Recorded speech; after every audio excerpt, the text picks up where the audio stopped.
So, I've been talking to a couple other agents, and they were considering bringing their commission down. So I'm wondering, what would you bring your commission down if I hired you? So you're asking me to cut my commission? I mean, it's worth asking. I've got other people that are willing to do it. Sure, I gotcha.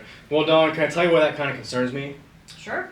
Because it's not so much about me and my commission, but ultimately it may hurt your marketability and the saleability of your home.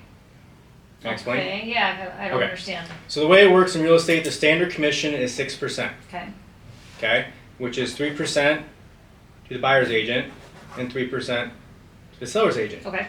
So what happens is when I decide to take 5%, I now have to offer out 2.5% to that buyer's agent. Okay. Okay? So let's just say that we did 5%, but now if I'm offering out 2.5% and then you have your neighbor's home offering out 3%, if you were a buyer's agent, which home would you show first?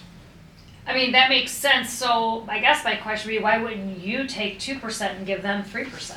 Great question. So if I were willing to do that, I would have to ask you, what would you like me to sacrifice? My marketing, my professional photography, my video, whatever it is, because if I'm taking a 1% discount, that's essentially a third of my budget.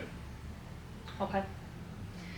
Okay, well, I mean, I guess, how are these other people marketing it for the same amount if they're going to take 5%? Great question. So I can't really attest to how they're marketing, but I do know with them doing 5%, they're not going to be able to do the level of marketing that I am just because our budget isn't the same. Sure. Right? Plus, if you think about it, if that's your key selling point, not the fact that I can get your home sold for the highest possible price, but my key selling point is I'm the cheapest.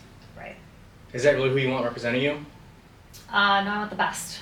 And that's exactly why we offer out 6%. So now does it make sense for you, even though it's a little bit more, that it makes sense financially to get 6%? Because the end goal isn't to save the commission. Sure. It's to sell your home for the highest possible net sales price, right? Yeah, that makes sense.